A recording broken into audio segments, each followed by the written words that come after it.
Internet, and welcome to another episode of our second season of Hey CTO. Today, me and Sarah, we are talking with Helene Guillaume. Is that Guillaume? Yes. Perfect. Yes. Helene Guillaume. I take a lot of pride in pronouncing the names correctly of everyone. So there you go. I nailed it. Nice. So Helene Guillaume, and we are here to meet Helene and a fascinating trajectory, like everyone is going to see that in a couple of minutes. Helene, thank you so much for being here. Yeah, thanks, Sarah and Pedro. So excited to be here, and very excited to be in Portugal too. For sure, lovely. Yeah. So Helene, tell us, a little bit about yourself. So, me and Sarah, we know you. We know what you've been doing lately. But for someone that is just watching the episode and is super curious about Helene Guillaume, can you tell us who you are? Yeah. So I'm Helene. I'm the founder of a company called Wild AI, and before the company, like my background, I'm a data scientist by training. I started my career coding. I was a developer, like a quant in a hedge fund, and a management consultant in artificial intelligence. And in parallel of that, I've always done a lot of sports, a different type, endurance sports, swimming, triathlon, ultra marathons, rugby. And now my new passion is surfing, which is part of the reason I moved to not only Portugal, but also smart. Yeah. So I'm literally 5 minutes from the beach. I think it's a very difficult sport. So being able to do it, like to become better than what I am, I think it takes a lot of time and energy. And so moved here to focus on that. But basically, like these two backgrounds, like coming from data and sports, made me like try to really understand my own body.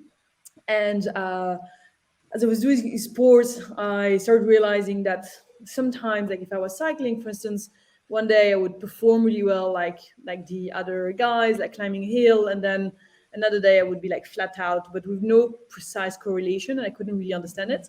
So I started to be really interested in like what does this data that we track in sports, like through wearables, like Garmin and etc., was telling me, but I couldn't really understand. So I got really interested in that, and then realized that in human metrics we don't understand much, whereas we do have data, and it's even worse when it comes to women, because today still 80% of the medical research is done on males, and when it comes to sports, 4% of budgets only go to women. And so basically it means like we basically understand nothing about this female body, that especially in sports we think men are like the holy grail, like they're strong and fast, etc., and women are just like fragile little beings, boring, not worth going on medias. And so I was thinking, like, is that true, or is it just that we just don't understand the body? The good news is that we just didn't understand the body. So what we do at Wild AI is basically research on the female body, and we translate that research into our app to help women eat, exercise, and recover with their physiology. So with their menstrual cycle or their symptoms, if they're menopause, etc. And that's us. Wow. That's so interesting. And we will need to ask this. And it's essential for me because I'm a woman. I also love sports, so we will have a lot to talk. And I noticed that on your LinkedIn, you mentioned unleash the beast in women. I'm really curious about how do we do that? Yeah, so I think growing up, I was what is called a tomboy, which in French is a failed boy, un garçon manqué. It's really harsh, but really I was just a kid who liked, climbing trees and running and whatever. But these characteristics are often associated to male behaviors and not female behaviors. So when you have a little girl who behaves like that, they basically associate that to being like masculine. And so what happens as we grow up is that we actually very regularly are boxed into a behavior when it comes to like our behavior or likings. So, like a little girl who enjoys playing with, I don't know, like astronomy tools or like building tools, etc. Again, she would be denominated as a male behavior because she's really meant to play with ponies and pink toys. And so, and it go out like throughout our life. Like I studied mathematics, we're 6% of girls. And and it was very rare, and like I mean, we were really discriminated, and like I thought at the time was quite cool to be in minority, but I realized I was also discriminating my own gender. And as we grow and like further along, in more like technical and STEM studies and STEM, like science, technical, what is it, engineering and maths, when you go towards these worlds, like women are less and less. Yeah. And the reason is like there are many reasons, but one of the reasons is because we are like basically we're meant to have one behavior, which is like we meant to like luxury and fashion and pink things. And when it comes to like being technical, etc., it's not really the case. And when it comes to behavior, it's the same. So like a woman who would be like, really outgoing and enjoying her body and really sporty is quite masculine actually. Whereas not. It's like literally a woman is a human being who enjoys playing with her body, enjoys being in a wave, surfing, whatever, And the thing is, like, because we don't understand the underlying, like what is a woman, what we're capable of, etc., and what the female body needs, we often like are boxed and so like kind of leashed. And so and I felt that for myself because I never really wanted to accept it, but sometimes I didn't feel great, but I thought maybe it's just my body's a bit shitty, and so I was trying to battle through. But the reality is that the female body is incredible. Like every single month for 40 years, you can create a baby from scratch. Like it's insane. But it's not the only purpose we are on the planet for. So if you understand like what you can do with that body, it's basically if you understand well the rules, like how does this body work, you can really like go like really in the extreme, like, and you can go wild or unleash your body. So unleash this incredible like wilderness that we have in us. And so so that's why. No, that's incredible, because I think that the next step for wild AI would actually be to unleash the society, right? Because from what I've heard, I think that we are definitely kind of putting people in boxes, and just like you said, and so well, so pink is for the girls, blue is for the boys, and and fixing a car is for men, and I think that we get so constrained in so many biases and concepts that it's so interesting, because I think that at the end of the day, as humanity, we are missing out so much, right? Like so people that could be so relevant, probably men in fashion, like women in mechanics, in things that naturally they don't fit because of the sort of biases that we were all raised with, right? That if we could actually just drop all of that, we could definitely see a society where everyone could contribute where they are actually good at and what they have been told to do. Completely. And you see like these big kind of societal fashions, like a woman in medicine, like it didn't exist 100 years ago. It was forbidden. Crazy. But then now most doctors are women. So like it's not because women are not good doctors, literally because it's like fashion, like women were not in these industries. And now in technology we see a lot, like there's way less developers who are women. It's not because women don't like or are not good developers. It's because like when you have a room with like guys, and like it's quite like male heavy and like quite testosterone driven, but it doesn't like I've been there like firsthand. It doesn't encourage girls, and like we are discriminated when we're there. Like they look at you and you don't feel welcome. I thought it was quite kind of funny, but when I look at it from another angle, it's actually not. It's like so yeah. Insane. And tell us one thing. So you're right now living in Portugal, so we know that you moved last year. You're actually quite close from both of us. So you're in the south margin of Tagus. So what was kind of, the main drivers behind deciding to live in Portugal? Was it just surf? Was it something else? So tell us a little bit about that story. I have two love stories with Portugal. Like the first one is actually my grandfather, very typical for Europeans.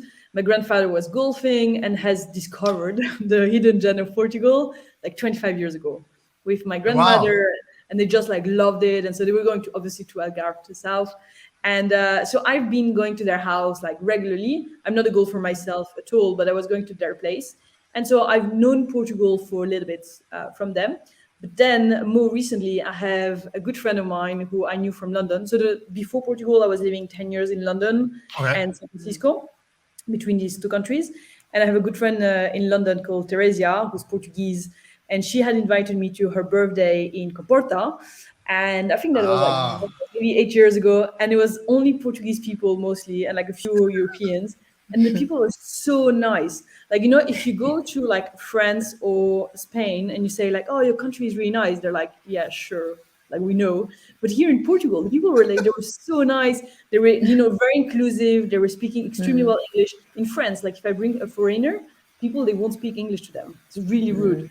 And like there, they just were super inclusive. They were super nice. They were super happy that we were in Portugal. And I think maybe, but you tell me more, because like tourism in Portugal, like, I mean, like, a lot of people coming is more recent. So like, and also as an immigration country is more recent. So like, spotlight on France has been forever. So French people are like quite blasé of the fact that people, if you go to Paris, you're like, oh, the Tour Eiffel is amazing. They're like, yeah, of course it is. Whereas here, people were just so nice and welcoming. It just like really warmed my heart. So I just had this incredible, nice experience with Portuguese people. And so that was like quite a while ago. But then more recently, like the tech scene has been developing like quite strongly in Portugal, and more and more and more. And I had like I would like to say I'm a trendsetter, but I'm not. I'm just a follower. Like I just had like a lot of people that I knew that I really respect who moved here. There's a few like, really good established companies in Portugal as well, very good developers. People speak very well English, which is not the most important thing because I think I need to like speak Portuguese, but it just means that it's a place if I want to hire or like, develop more my company, it is totally possible. Also, the country makes it very attractive for entrepreneurs, as opposed to France, for instance. Like taxes in France are crazy, etc. So it makes it just the environment in technology makes it really attractive. And for me, community is very important because I need to like, have a coffee with you and you like talk about a new technology that I've never heard of, or you tell me about a, like SEO or whatever that is like a cool way that I could integrate in my own company. So I find that's an interesting Saturday afternoon conversation. And so I need that community. So that was a very big driver. And then COVID hit and I was in London and like didn't want to be in San Francisco for sure, like too far. I want to be close to Europe and my family. And I was considering like the important things for me are like I love doing sports like every day. The nature in Portugal is insane, like incredibly pristine and very preserved. And so like access to nature and sports is very easy in Portugal. Access to the community is there, and like technology, etc. And so yeah, the move was quite easy. And so Wow. I just moved. And the people are in, the first thing, like the people are amazing. Like so it's just like it feels very welcoming. Like I don't feel like a parasite. Wow, that's so good. Wow. Yeah, I guess I guess you made the right choice. Just saying. I couldn't speak as well regarding Portugal like Helene. Jesus. Yeah, I'm already. Oh, I'm so proud. Yeah, but you should, because you honestly like it's incredible. Nice. Like all of us who move here, like we feel so lucky. Like you've made an incredible country. So yeah, thank you. So good. And now let's talk a bit more about your own tech startup. So how did that opportunity came up?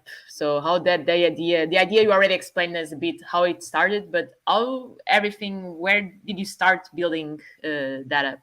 Yeah. So I started a company in a program actually in London called Entrepreneur First, which is a deep technology incubator. And I think that was quite helpful to be in an environment with other aspiring to be entrepreneurs. And so that was very helpful. So that's where I started the company. And then, of course, like a lot of pivots and a lot of iterations. And then after a while, I also started going to San Francisco a lot. So I also did a program there. And that was really helpful because I think when I was talking about community just before, in the US, in Europe, in London, when you say, I'm building $1 billion company, people are like, sure. But in the US, like the people you talk to, they actually have done it, many people.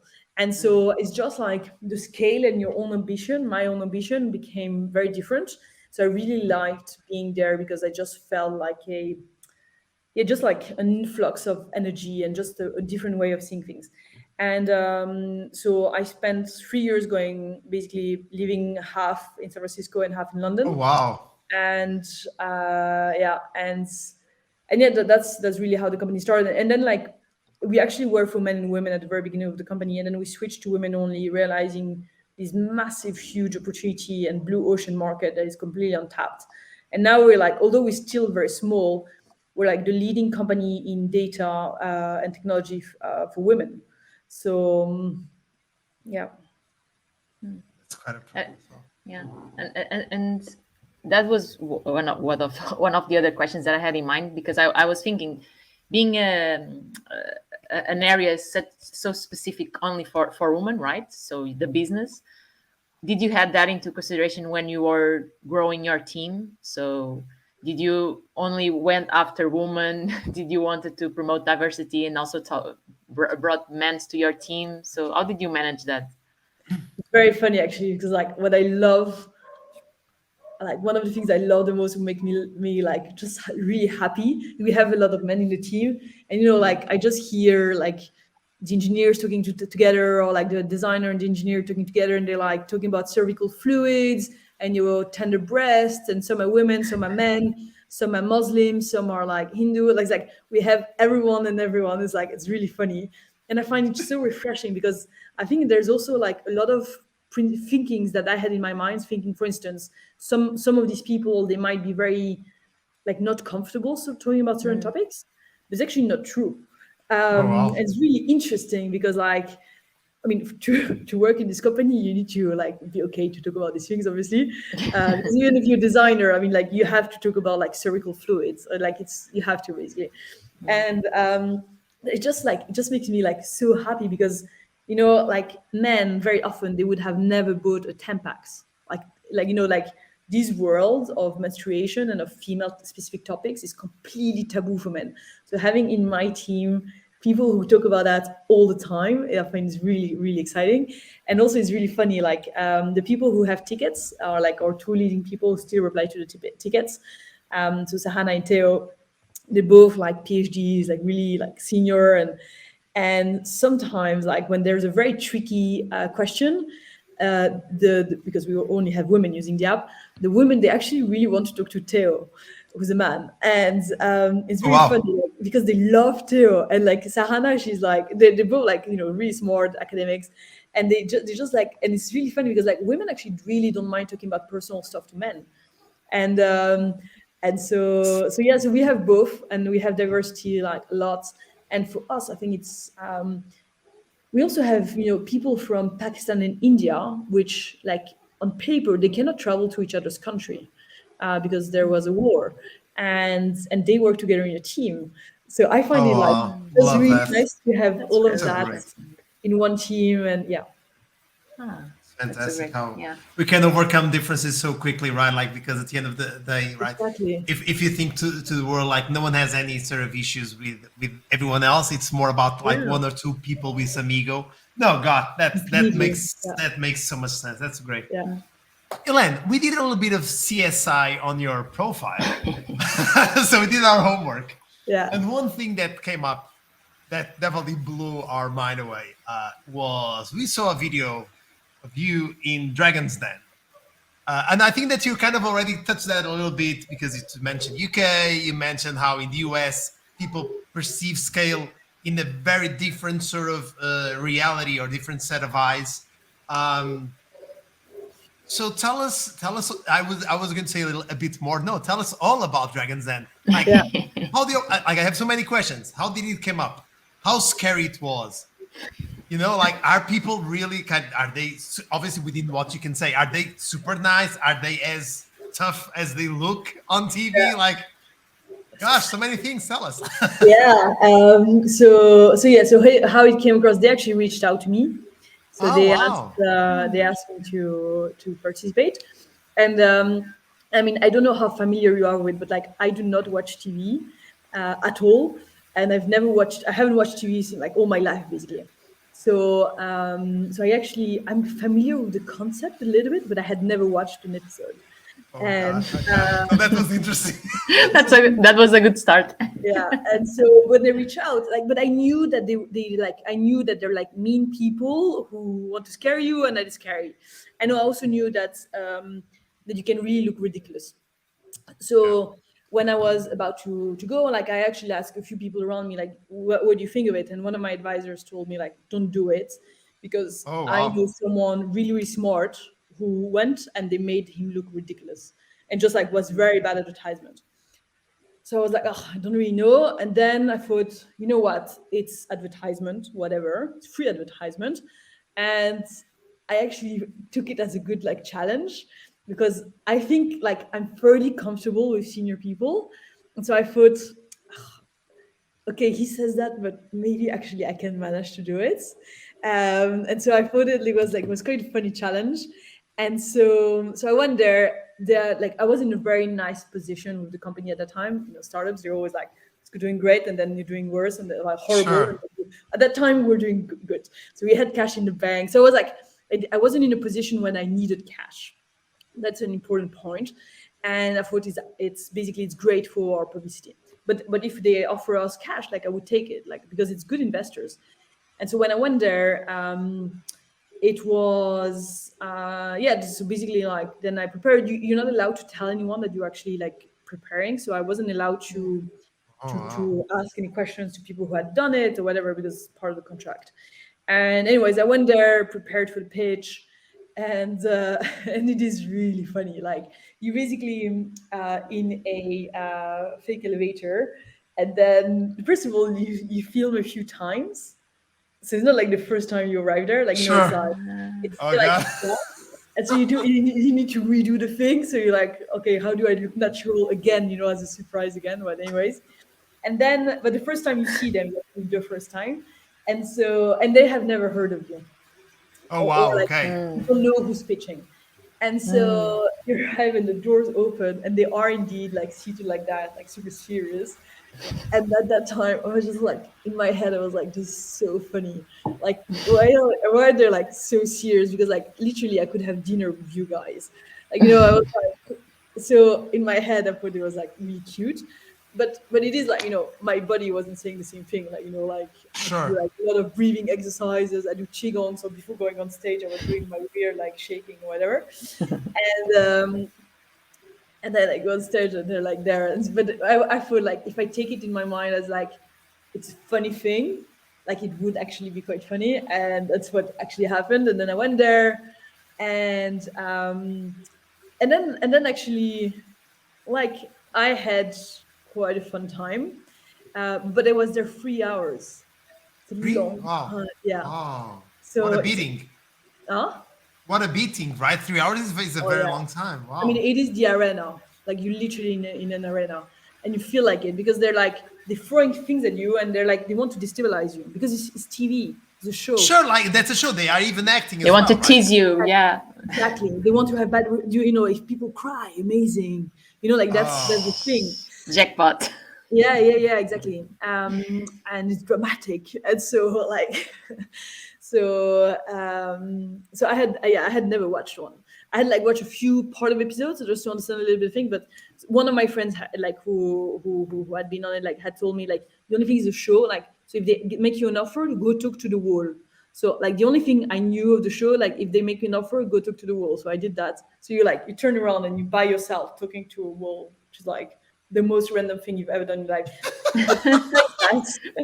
But besides that, actually they were they were quite like pushy, etc. And then they were just saying things that I thought were quite funny. And then that guy, like that one sentence that became like quite known or famous, is like the guy is like, "Well, I don't get out of bed for 1%," and I'm like, "But you're out of bed," because in my head it's just like it's like a mislogic. But the thing is, like, actually, the guy says that all the time. It's like one of his own sentences. But and obviously, you're I like, have no idea because I've never watched it. oh God, no, you did well. That moment was definitely very interesting. Yeah. Oh gosh, no, crazy. So that So was there quite is, an adventure. yeah. But there's also like a lot of parts of it that they haven't included in, and then my favorite part of it, they haven't included it. But anyways, and it's actually really funny. Like the outcome of it, surprisingly, so like for my team, like everyone had worked for like crazy to do like crash tests. If we have like 4 million visits on the website, etc. And not at all. Like honestly, because the brand is not is nowhere. You cannot be you cannot have any swag. So it's actually like to find the name of the brand is actually not that easy. And so I was expecting a lot of like B2C, like consumer like reaction, and that actually did not pay out, unfortunately. The one thing I did not expect though is that there's very senior people who reached out, like super interesting, and then every time like like super senior at Google, at like NASA or whatever, and it's super funny because each time like, oh, I never watched Dragon's Den, but I watched your episode, and I was like, sure, I mean, it's okay if you watch Crop TV.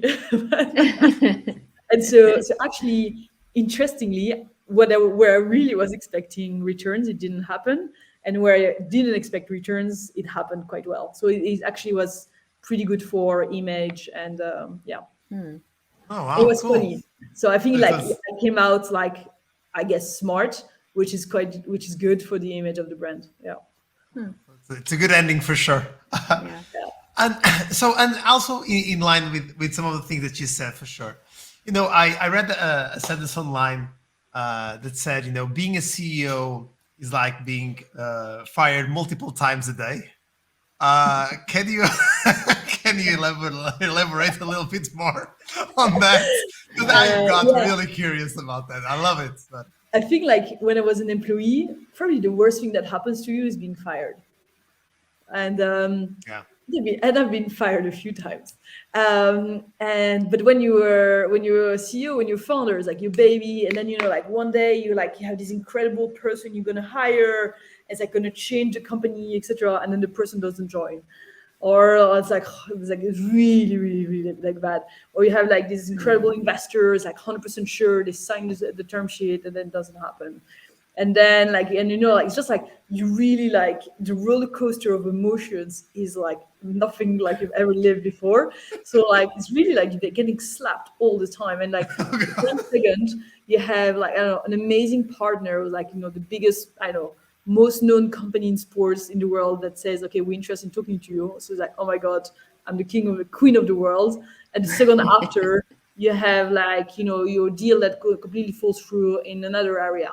So it's just like, oh, just feel like like you go one place and the other. It just like, like, and at the end of the day, you still have to like smile and tell the team like, hey guys, okay, come on, we can do it.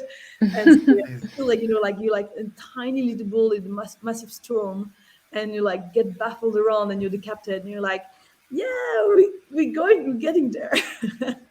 oh, But yeah. amazing. No, for sure. No. So, and being a CEO, right, and a founder of a company, and being passionate for sports, I'm curious, how do you balance both roles? Is it easy? Is it difficult? How do you manage the So, priorities? yeah, I think like for me, like really early was very important, because basically it's part of my sanity. But when I was in London, my office was 45 minutes cycling from my house. So I would just cycle there and back. So it's like an hour and a half on a Right. bike. And it's exactly the same time by tube. So I just did like, an hour and a half on the bike every single day. And then on weekends, I would do like maybe 2-3 hours or something. So that when I was living in a city. And now, like that I live by the surf spot, I go like maybe 4 times a week, and I do like 1 hour surf. And so all in all, like, because I live so close, like an hour and a half, it's wrapped. And so yeah, I really, for me, it's really important. The very nice thing is also part of my job. So like I track my data, etc., which is all part of the product. My like all our users' data sets are completely anonymized, so it's impossible to see them, but not my data. So my team has access to all my data. So we use it like as a big use case. But also like that's also how I network, which is really cool. Like quite a few of my investors are people that I'm doing sports with. So like my investor meetings when I was cycling was on the bike. Like now I was invited by a guy who lives in Lisbon as well, to Costa Rica to go surfing and meet investors and other founders. Now I was just in Morocco on a kite surf and surf trip with investors and founders. So it's just like I'm basically living the best life, because instead of going to a conference, when I was in finance, I would go to a conference, I don't know, in Canary Wharf in London in an hour, and now I go to an event which is on the water. Wow. So Super nice. cool. And so now you're definitely, you're You're winning in the tech industry for sure. A lot of people definitely admire you for the success that you achieved so far. But just like you mentioned, you've worked in different industries before. How different are they? Very different. I think like the hedge fund is like a world apart. I loved it, like absolutely loved it. But it's like a really small company with like a star trader, and I was a quant, which is basically like doing the models, like the training models and the risk models, and like really fast paced, really aggressive, but all the purpose of the whole company is money. So like the only objective at the end of the day is your P&L. So it's very different in terms of the mindset of people as well, because, and I think that's why you see in finance, a lot of the people like their relationship to worth is money. So like they would have an expensive car, an expensive suit, because that is how you prove your success basically. And I think now we're transitioning a little bit. I think like post all the, like the DP crisis, like 2008, and now this one as well. A lot of people have like revalued a little bit their values, and in startups, I think it's quite different, especially in sports tech. Like what we do is really passion driven. Like people who work in sports tech, if you like the area, it's amazing. I mean, literally, like we speak to Olympians, we speak to the best brands in the world in sports. It's like, I mean, I feel so lucky because I love it, but I also feel like I wouldn't, no one like that would ever speak to me otherwise.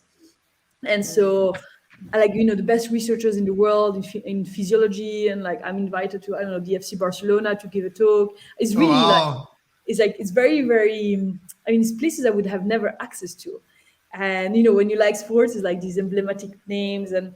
And so I think they are very different, and tech industry is very different, and all the worlds are very different. FinTech is very different than sports tech. I'm across like sports tech and health tech, so I'm a data. I have a, Oh, yeah.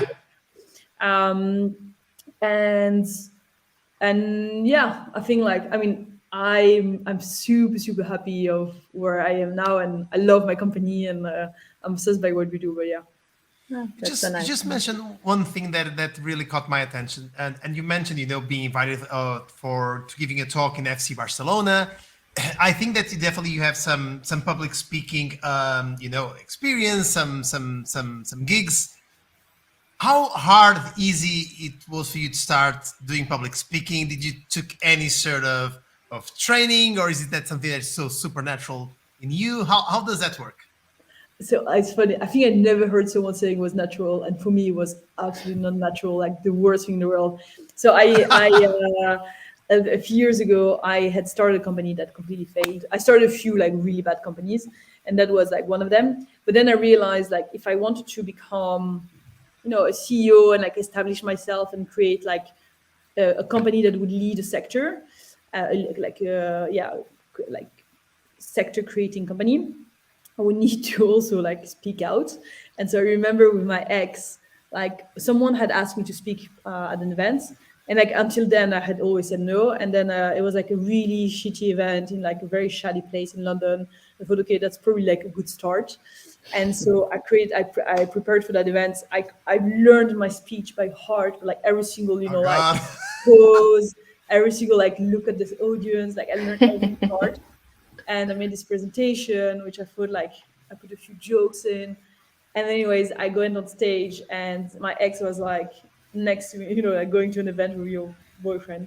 And like my ex was like in the front, just like in case I needed, and like I could not remember anything.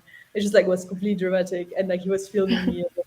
Uh, so no, it was definitely not Wow. natural at all. Like really horrible and mortifying situation. But then I also learned a lot, and I think like thinking that it was important for me, like I put a big emphasis on it, and then I like I used to learn all my presentations by heart, like every single like repeat, like you cannot imagine the amount of times. Like I remember going to that speech where I was in the taxi, and I was asking the taxi like, "Do you mind if I rehearse with you?" And so for like the half an hour, I rehearsed That's my so good. 3-minute speech with the guy who like the poor guy was like, "Okay, now make it a little bit louder here," or like whatever. And now I think if I pitch, it's typically my company, so I know it better. Sure. So I know like the sentences that are a little bit funny, etc. Also, like I'm really bored with my own pitch. That happens So because always. I've honestly I've done It's it, I don't know, So five. repetitive. I don't know. I'm like, Yeah. hello, I'm Helene, blah blah blah, whatever. And when I was in COVID, like at the very beginning of lockdown, I was sharing a flat with a girl, and I was fundraising, and the poor girl had to listen to me pitch for like 200 times. And and so now I'm getting more comfortable, but I still I still have definitely like stage fright. I have a very weird thing, like when I go out of stage, my lower back starts to hurt like crazy. yes, that happens to me Yeah, too. yeah, Yes. it's so weird, no? I think it's like I don't know. I think the it's the caffeine. stress that really Yeah, kind of accumulates. I don't know because I have exactly that. Yes. it's Oh so my weird. God. I still have that completely. Yeah. My God. Yeah, absolutely. And every time I go out, I'm like, oh, I should have been like, I don't know, a bit more like fun, look more at the audience. So each time I try to like be a bit better, but yeah, I That's think you crazy. will always get something that you want to improve. It's yeah. like True. yeah, it's a for all process. I think we would have keep having asking questions Oh, for for a sure. while, but So good. unfortunately we are reaching the end. But we still have like three extra questions. These ones more fun, different. And I will start with the first one. Ellen, what do you believe is your superpower? I think energy. I think that's I have energy. I have a lot of energy, but I'm also capable of like giving energy to people, and and not only in a company, but I think like in sports or like I've taken people to the most random stuff, like swimming in ice water in the Serpentine in London at like 5:30 a.m. And so I have like this like I guess energy. Nice. Lovely. No, we can tell. That's for sure. And if you could experience a different job, like, anything, like no limit, no limits, it could be for a few hours, could be for a few days, like, it doesn't matter. What would that be? So I'm very, very intrigued and like passionate about big wave surfers. And if Oh, it had wow. no consequences, as in like I cannot die, Yeah. I would, I would No limits. love to be on this like absolute monster wave. And because like Wow. I've been like invited again, like in Nazaré to be towed Yes. in the wave, but in a baby wave. Huh? So it was Nazaré. It was like with Nick Van Rapp, who's Portuguese, and it was incredible. But it's a baby wave, and so we had the rescue. It was really cool. But like, yeah, if I could just like just live this like riding on this monster wave, I think that would be like Wow. so Wow. insane and Imagine the so adrenaline. yeah, Right. like I don't know, your knees are like shaking. I don't know, Yeah, yeah, so crazy. yeah. God Yeah. forbid. I agree. Now let's go for the last one. How many countries have you lived in? And looking at all of those, I don't know how many were they. Well, we are learned at least Portugal, UK, Or United States, at least Yeah, these three. this France, I think, as well, yeah. maybe. Okay, so at least France, it's okay. four. Yeah, based with on looking at these four, now choose your favorite dessert On of each each. one. Favorite desserts. Yeah, dessert. Um, Let's talk about desserts. That's our uh, ending.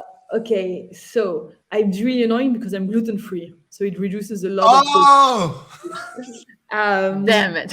No, that Still, makes it even more interesting.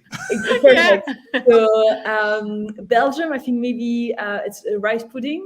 Oh, yes. Oh, yeah. Japan, Oof. mochis. France, tough one. France, I don't know. Could make it up. Raspberries?